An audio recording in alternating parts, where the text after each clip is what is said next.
Today's guest was born and bred in America. She grew up in California and she converted to Islam in 1994. She's the executive director of the Usuli Institute. Today we have Grace Song. Hello, Grace. Hello, assalamu alaikum. Wa alaikum salam wa rahmatullah. Peace be upon you too. Thank you. It's wonderful to be with you. Yeah, thanks for coming on the show. Now, the audience that we have here on the show, the listeners, are people that are interested in becoming Muslim, or they are, maybe in their first year of Islam and they're still learning about Islam. So we brought you onto the show because, I think you've got a lot of experience with converts and you are yourself a convert. So Grace, can you tell us a little bit about yourself? Sure, absolutely. So I converted March 1st, 1994. So I just celebrated my 26th anniversary as a Muslim, alhamdulillah. And I'm so grateful. I really believe that it was the greatest gift that God gave me. And for a lot of reasons. I actually, just to give you a little bit of my background, my parents were Taiwanese immigrants. They came over to the US in the late 60s, right before I was born. And they came as, typical immigrants looking for a better life and, pursuing the American dream. My parents, they were both highly educated, but they came here and they pretty much had to start from scratch and work their way up.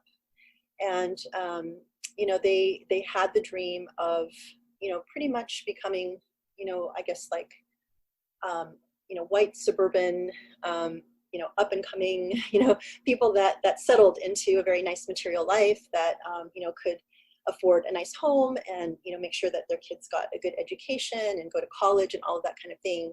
So I was, raised in Palo Alto, California, which is sort of now the home of like Facebook and Silicon Valley and, very upper middle class, upbringing. And it's actually, much more posh now than it was when I was growing up.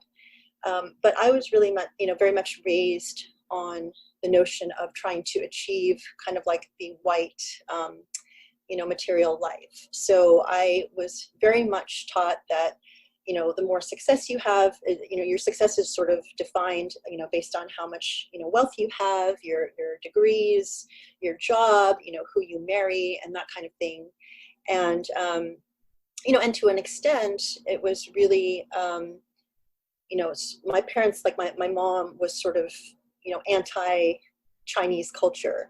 So I was really sort of directed to assimilate, I guess, into white culture. And so, I grew up in this nice neighborhood. I, went to college at the University of California, Berkeley, and went to grad school at Cornell University, where I got my MBA. And, very much followed the typical, like, you should join a sorority when you get to college, you should, party with your friends. It's kind of like what if you're from America, it's sort of what you imagine, your typical, white upbringing is. And I think that by the time I got to college and then also, into grad school, I felt that a lot of that sort of material, those values were very empty. It's like everything was based on something very superficial. And the older that I got and the more sort of bad decisions that I made based on that value system, the more I felt like I was really searching for something more substantial and something more meaningful. And I had always believed in God from the time I was a child. I always believed that there was a higher power, or there was, somebody watching me, someone who sort of knew everything about what I was thinking and feeling and why I did what I did. And so, I don't really know why. I mean, I think my parents were not religious. My mother had gone to a Catholic school or Catholic university, and she used to fight with the nuns because the nuns would come and say, okay, it's time for you to confess your sins. And she was like, no, I haven't done anything wrong. And they know you must have done something wrong, so you have to come and confess. And so she would go and she would begrudgingly do that. And then she would be like, okay, this next week, I'm not going to commit any sins because I hate going to confession. I'm not going. And then she would get in a fight with the nuns again, like, no, I'm not going. I haven't done anything wrong. But, despite her sort of discomfort with that, when I was born, she was like, well, you know what, I better get my daughter baptized just in case. So I was baptized Catholic, although growing up, we never went to church or anything like that. But I had, I guess my closest connection to faith was that my cousins and the family members of my mom's side, they also, came to America, and they wanted to join sort of like well, they actually started as Jehovah's Witnesses, and then they eventually became more mainstream Christian as more of a means of assimilating into white culture. And then they eventually, adopted Christianity. But for me, growing up directly, I just, I had a sense of God, but I didn't actually go to church or anything like that.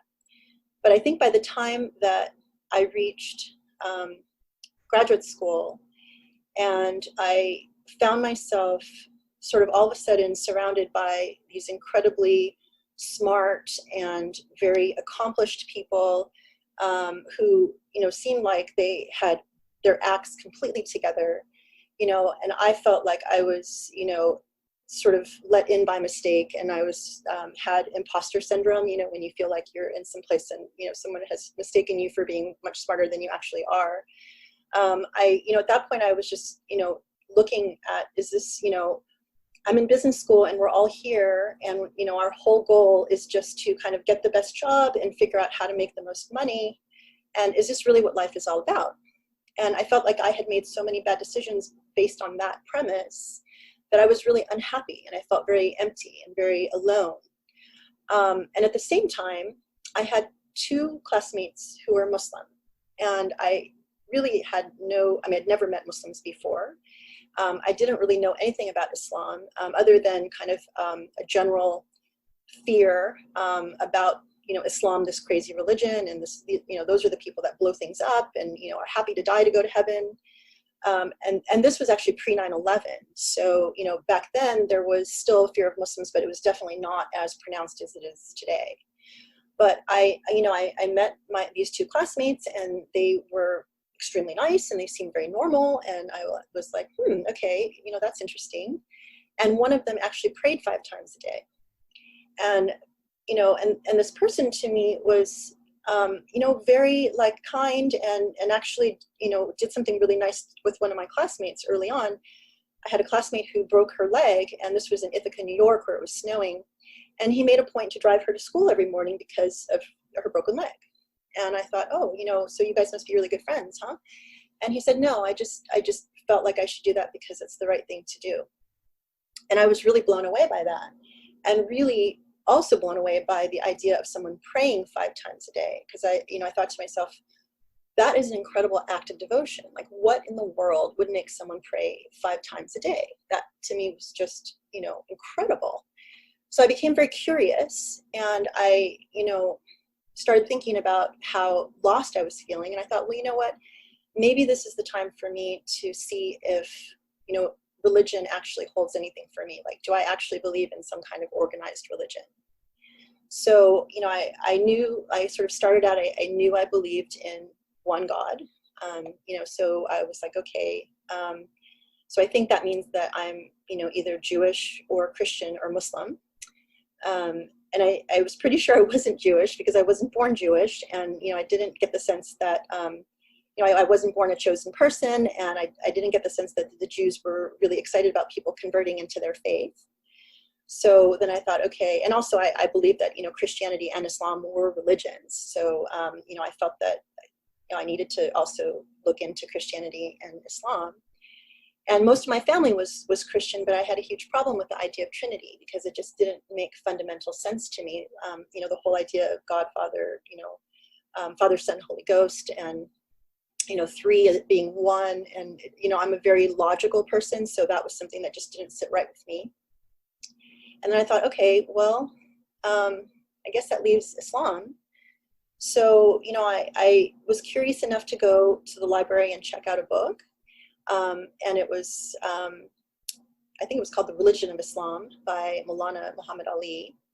And I would start reading it. And I got into this little practice every night that I would start reading a little bit of my book, and I would start actually talking to God, which is something I hadn't done in a long time. Did you ever think that you would become a Muslim at that time? Can you God, remember? no, absolutely not. And this was something that I would sort of struggle with myself with, because I would read a little bit in my book. And the thing that was really shocking to me is, like, as I read what Muslims believed, the thing that was really striking to me is, oh my God, this is what I actually have always believed. It was very intuitive to me. And then I would struggle with myself and be like, who are you kidding? You are not going to become a Muslim. This is insane. What are you thinking? Your parents are going to think that you're crazy. Your friends are going to think you've completely gone off the deep end. But then I would continue, it was like one of those things where it's like you read a little bit and you sort of get excited because you recognize something. And I think that was the thing that was the most striking, is just that it was very intuitive. And as I read about, okay, Islam is, what you would read about any other faith, about being a good person, about being kind, about believing in one God. And it answered the question for me about the Trinity, which is that, no, we believe that Jesus is a prophet of God, not part of God, and that, Jesus is like the Son of God, as we are all sort of sons and daughters of God. And then, that there were things also that were very meaningful to me, which is like, there's no such thing as original sin, that, if you're a baby, you haven't committed any sin, and that you will be held accountable only for your sins. So it's a very, fair and just idea. So it's not like, okay, if somebody is, somebody dies for your sins, it's like, no, you are responsible for what you do as an individual, and God will hold you to, the decisions that you make. And that to me is very fair and very straightforward. And so there were so many things like this that I read, and I was like, well, yes, that makes perfect sense. And that is what I've always believed. So, on the one hand, then that would sort of pull me in. And that was so intriguing that it's like, even if I was, hit with a wall of, okay, you're insane. Why do you think you're going to be Muslim? That's just not you. I was intrigued enough that I would keep coming back, and I would keep reading more and keep thinking about it. And at the same time. So that thing the thing that really interests me, and that point of time where you sort of decide, yes, well, I'm going to actually try to discover something about Islam. Can you tell me about that time, that transition where you thought, maybe I should start doing something, and then you went to the library, can you try and put your finger on it, like the emotions you were going through? Absolutely. I mean, I think that for me, I reached a point where I felt, like I said, very empty. I felt like I didn't know who I was. I felt like I was trying to put on a facade. Like I wanted to appear that I was, very together and I knew what I was doing. And, on paper, I looked amazing. I had great grades. I had, great job. So it's like all of the superficialities were fine. But in terms of how I felt about myself, I felt like, one, I didn't really know who I was. I didn't know who I stood for. I felt very empty. And I felt like a longing, right? And I think this is something that I've heard from a lot of people who are searching. I mean, I think so many people are searching for something that they can't quite even articulate, but something like, they're just missing something in their life that gives them substance or an anchor or, comfort or peace. It's like when I was in that state, I was very anxious all of the time. If something you believe in, or that you, that you stand for, then you're kind of like floating in the wind. And I felt like that was really how I felt. And when I looked at how other people around me appeared, like they felt more authentic to me. Like they felt like they seemed like they knew, who they were. Now that might not be true. It might just be that I was, I was just like assuming that that's how it was, but maybe that's just how they appeared. They might have been just as lost as me, but that's how I felt. And so I felt like I needed to search for something. Yeah. And did you try any other religions, or did you go straight to Islam from Christianity? I think because I knew very clearly that I believed in one God, that it made it very easy for me. It's like, okay, I know it's got to be a monotheistic faith. So it's either going to be, Judaism or Christianity or Islam. And it was very easy for me to rule out Judaism and Christianity. And so the real challenge was, okay, so that leaves me with Islam, which I can't even imagine. How in the world could I possibly be Muslim? but okay, and I had my classmates that, I was like, okay, well, they seem normal enough, so maybe there's something here, and maybe I should just read a little bit. So that's why it was important for me to go and check out that book and start, seeing things. Now, there was one night in particular I remember that was really pivotal for me, like overcoming that obstacle of not being able to see myself as Muslim. Because I kept thinking, okay, you're crazy, everyone's going to think you're crazy. And I remember there was one night where I had gone out, the business school, students go out and they network and they go to bars and they drink and whatever, and this is a regular thing. So they're always partying. And I remember that I came home after one of these evenings and I felt so lost. Something happened, I don't remember, but I remember coming home and feeling very depressed. And it's one of those times where, when you feel so depressed that you feel sort of like viscerally like empty, like there's just this huge hole in your stomach. And it's like, there's nothing that you can do to make that depression go away. And usually people just want to crawl into bed and sleep, or maybe, drink or eat ice cream or whatever, it's like nothing you can do can make it go away. So I remember crawling into bed and hugging my pillow and crying. I mean, I had gotten into this, habit, as I said, of starting to talk a little bit to God every night. And talking to God, it's like I could have been just talking to the wall. I never felt any response back, or I never felt anything. But that particular night, I was hugging my pillow. I started crying, and I said, God, please help me. I feel so lost. And, and literally in a few moments, in an instant, I felt like that emptiness in my stomach completely disappear. And I sat up, and it was shocking to me, because it's like if someone immediately vacuums that feeling of depression out of you, where you feel at peace. I felt like that in an instant. And then I sat up, and then I felt sort of in my heart this message of keep going. You're on the right track. And it wasn't like I was hearing voices. I just felt that in my heart, like that was, what was imprinted inside me. And it was a very personal message, because the idea of keep going, you're on the right track, said to me, you're not insane, and that you could be a Muslim, and that, you are doing something, and I'm listening. So it was the first time that I felt that from talking to God, and I've been doing this for, 6 months, or I don't remember, it was several months where I was doing the reading and talking to God and kind of, trying to find my way. I felt this feeling like, okay, God telling me, you've got my attention now. I'm listening, and let's see what you'll do. So it wasn't like okay, welcome back, my child, I'm happy to receive you. And, kind of, I can imagine the Christians would be like, oh, hallelujah. Okay, you're one of us now. Let's convert you. It wasn't like that at all. It was like, all right, I'm paying attention. You got my attention. Now let's see what you're going to do with it. Okay. And was it just that one book that you researched, or did you do a lot of extensive research? And did you talk to a lot of people? That was the start. Okay, so it was funny, when I first started engaging in this, I started talking to people. There was this Christian evangelical guy who would come on the Cornell campus, and he's one of these guys that would come on and have a megaphone. And I used to be an executive at Kodak, and I gave it all up to come preach on campus and share the good word and all of this. So one of these days, I actually went up to him after he was done with his thing, and I told him, I was wondering if I could ask you some questions, because I'm sort of doing my own faith search. And so he was, more than happy to talk to me. And so he sat down with me, and I had by this time, read enough that I had questions that had to do with, okay, well, this is what, Islam has to say about Christianity, and how, the issue of, Jesus not being God, or, original sin and that kind of thing. And so I sat with him and I said, okay, well, have you ever read the Quran? And he said, oh, no, I haven't, but, my wife, just very begrudgingly allows me to keep a copy of the Quran in the house. But no, I've never actually read it. I've looked at parts of it. And so I said, okay, well, my questions really have to relate to,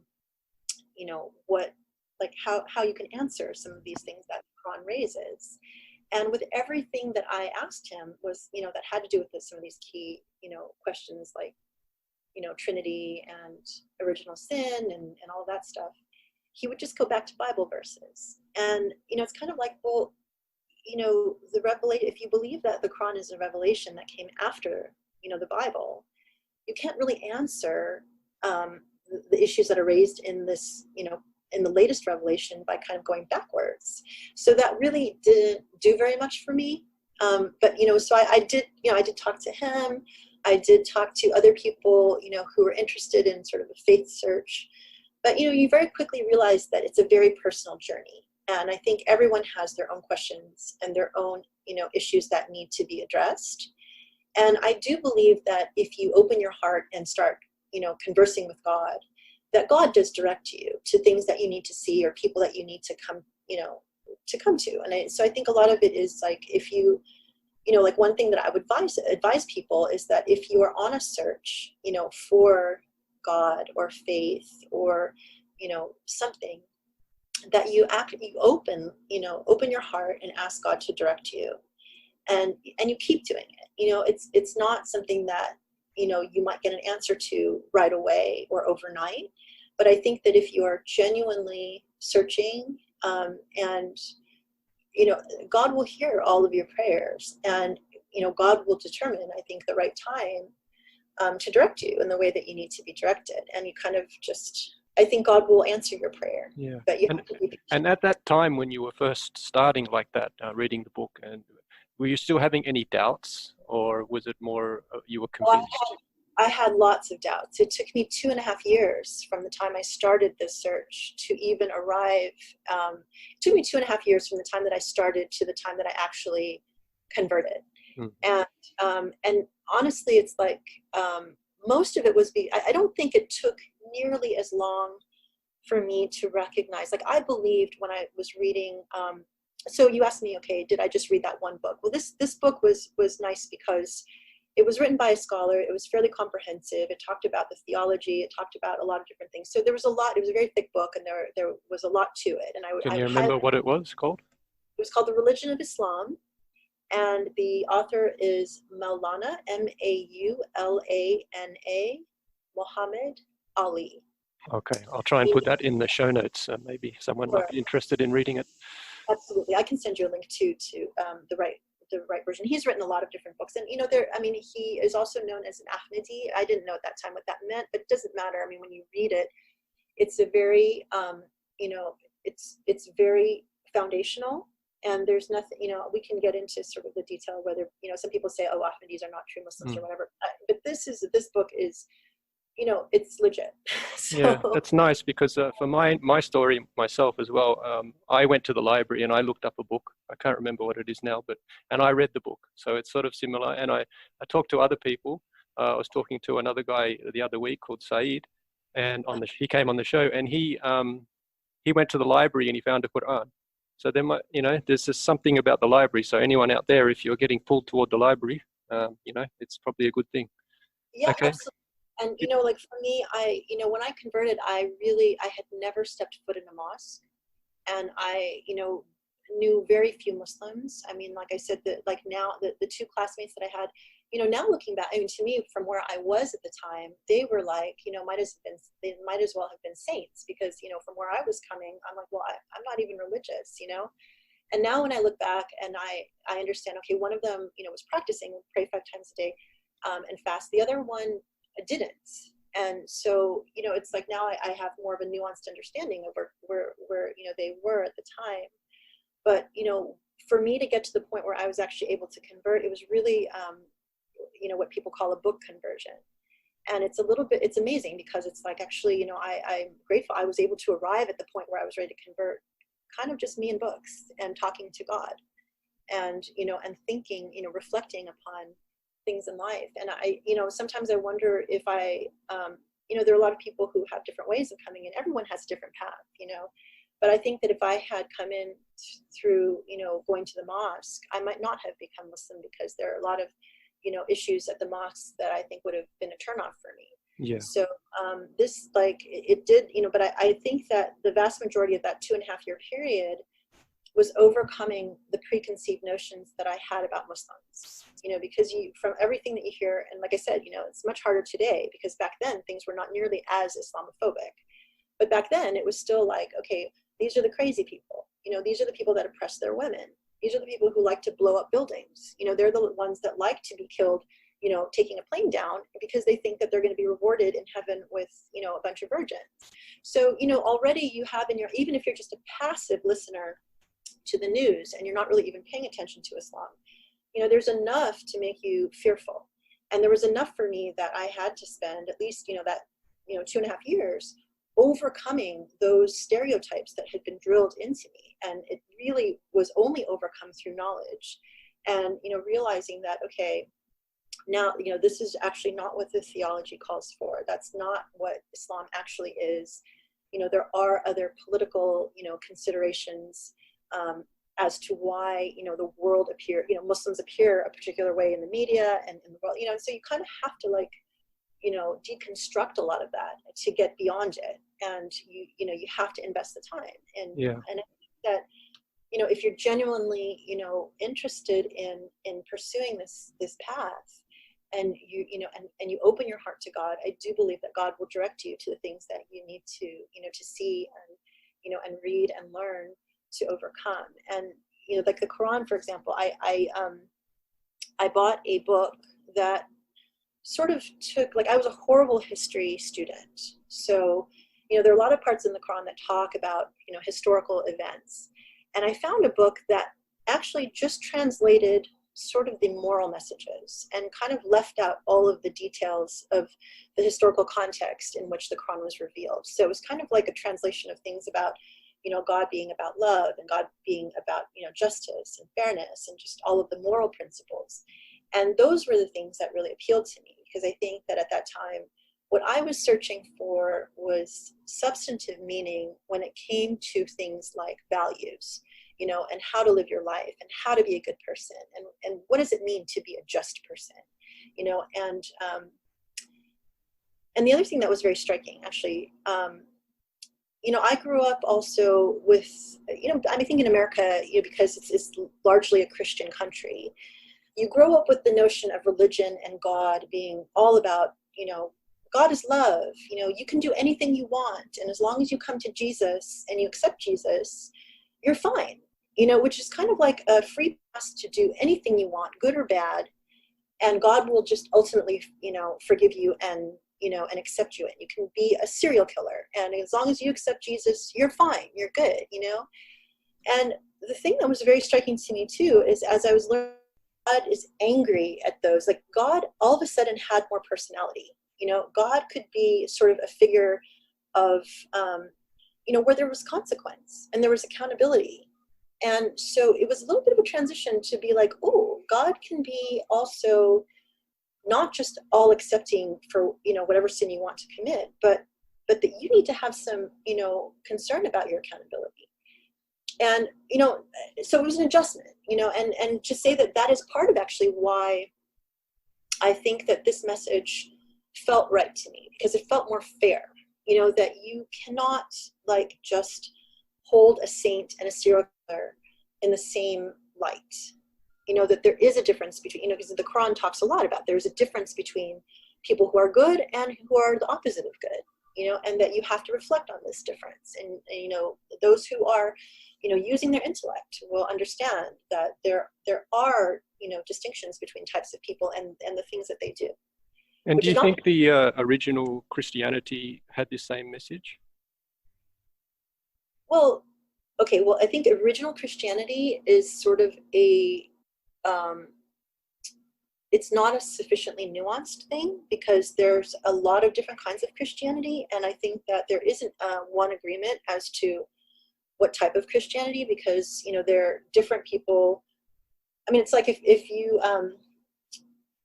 there are different versions of Christianity. So it's, I think, to say that, original Christianity, that's disputable. So, but I think if what you mean is sort of the mainstream idea.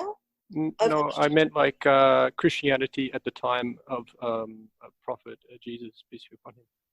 Well, I think that, I mean, what we know as Muslims is that Jesus came as a prophet of God. And I think that for scholars, I know we've done some work with, we've covered a lot of this at the Educational Institute where we hold a lot of classes.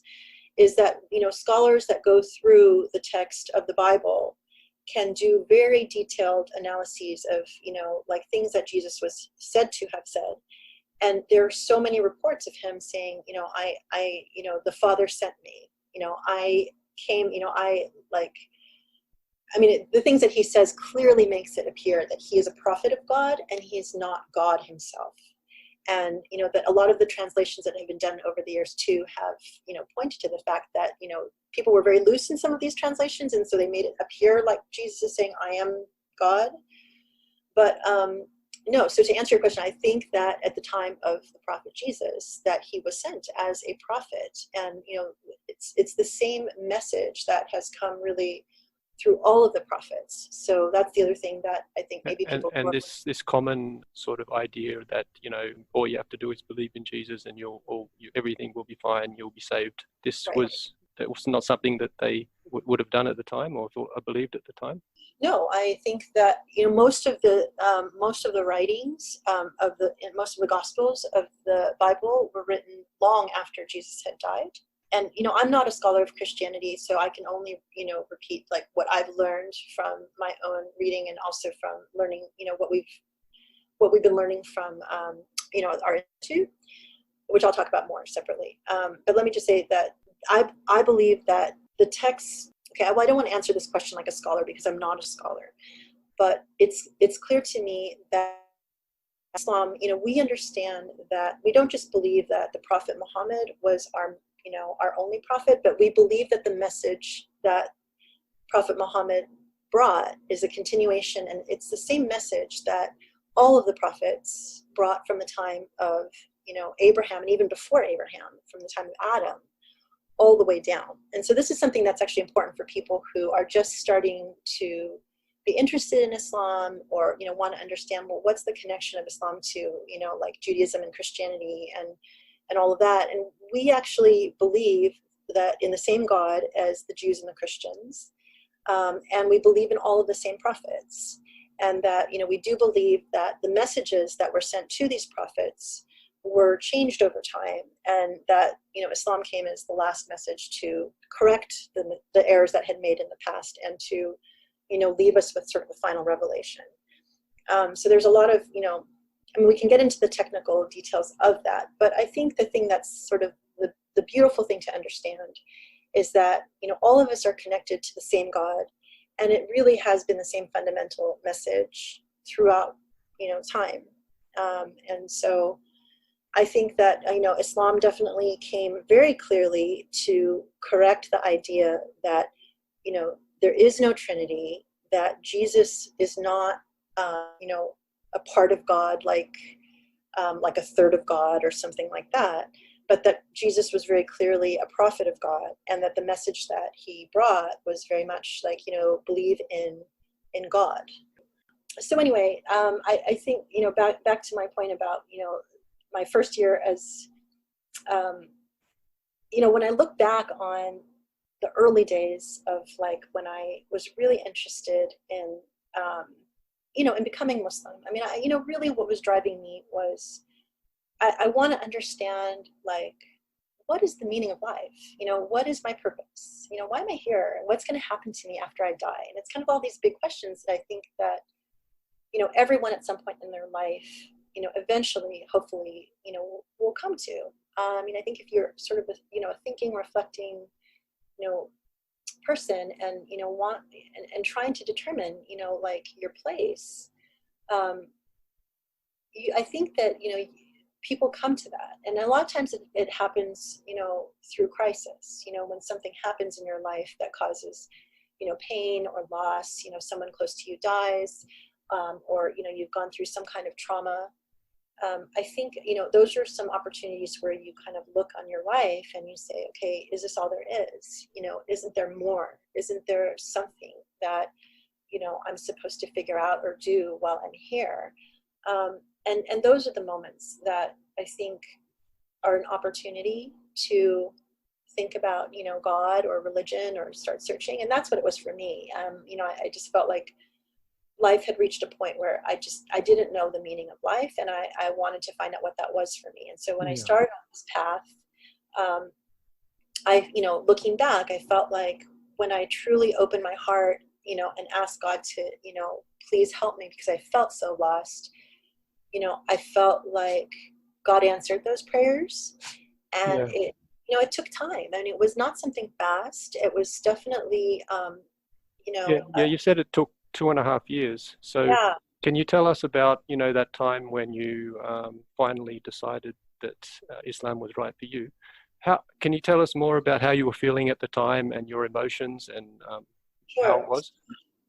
Well, so like I said, I was at business school, and the good thing is that I was sort of clear across the country from my parents. I was an only child, and so my parents definitely had a lot of hopes and dreams in me, and so I think that was part of my fear too, because I knew my mom in particular, who I was very close to, would not be very happy about the idea of me becoming Muslim, and that's really an understatement. So when she started figuring out that I was sort of interested in Islam, she started sending me, like, all of these really nasty articles about, female genital mutilation and women who are oppressed. And it was kind of like her way of saying, no, this is not what you should be doing.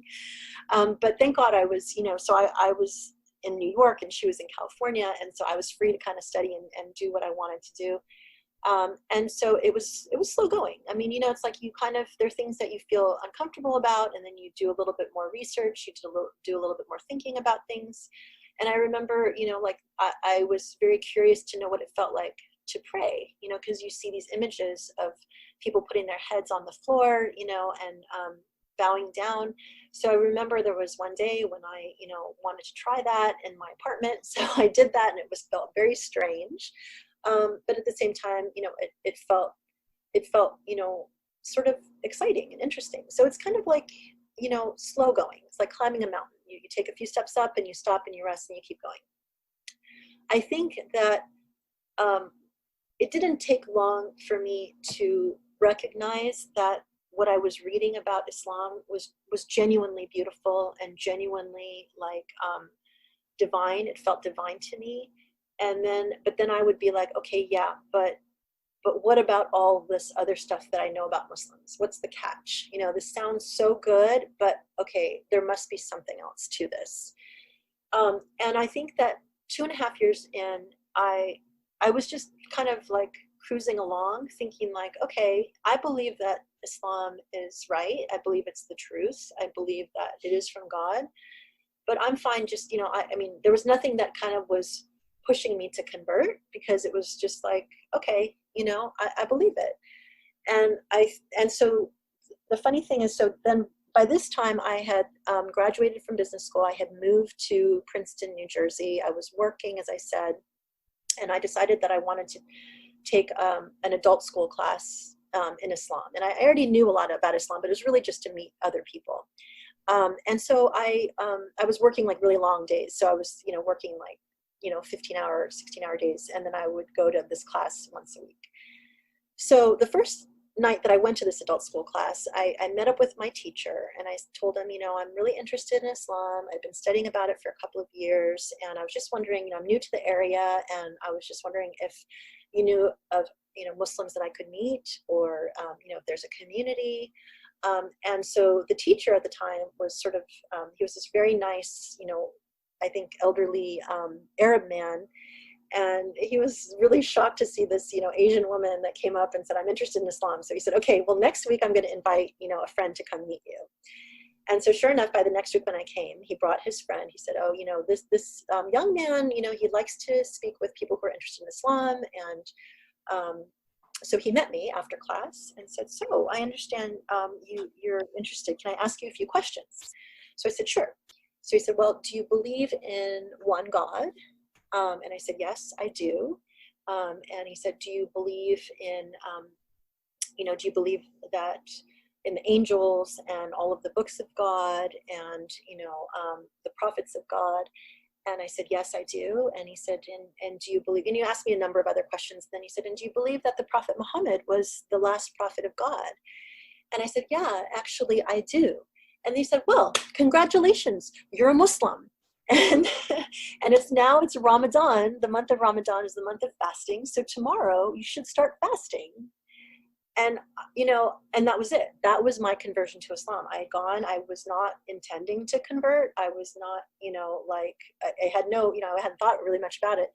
But when he said that to me, my reaction wasn't like, whoa, whoa, whoa, whoa, whoa. I'm not, I don't want to convert or anything like that. I actually felt like, oh my God, I'm so excited. This is, this is like God sent this person to kind of give me that last kick I needed to, have me take my Shahada. And then he said, okay, and, so here's what you should do. You should start fasting. And he told me how to fast. And then he said, and then, on Friday, we'll have you come to the mosque and then you can say your Shahada, in front of the, the congregation, which makes it more official. But so that was really it. I had no intention of converting, but I think that I had reached a point in my heart where it was, it was set in my heart that yes, this is true.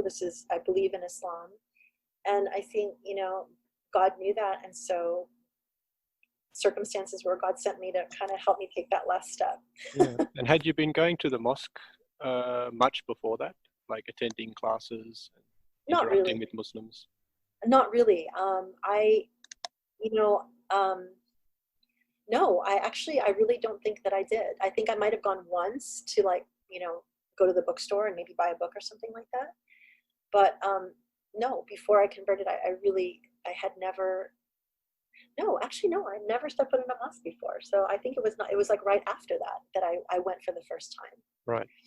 Yeah. And so the few months or months before you accepted Islam, did you actually feel like you were already a Muslim then? No, I don't think that I don't think that it was that clear to me. If somebody had asked me, I think I would have answered by saying, well, I believe in one God, and I believe that I do believe that if somebody asked me like, do you believe Islam is the truth? I would have said yes. But then if they had asked me, well, does that mean you're Muslim?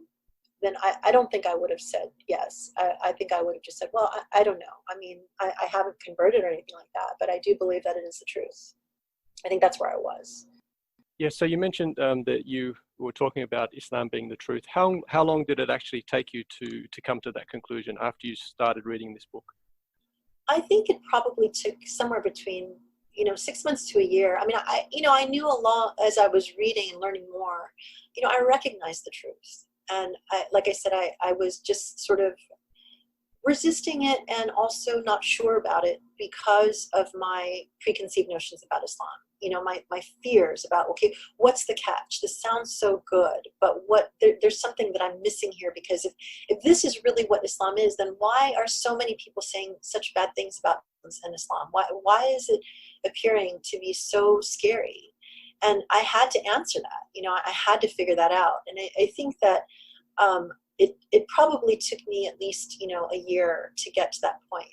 But I know that I was already considering, what it would be like to be Muslim. I mean, so I remember, when I was going back home after being, at business school, going back for Thanksgiving, a few months in, my Muslim friend said to me, well, what, when you go back for Thanksgiving dinner, are you going to drink alcohol? Like, are your parents going to serve wine?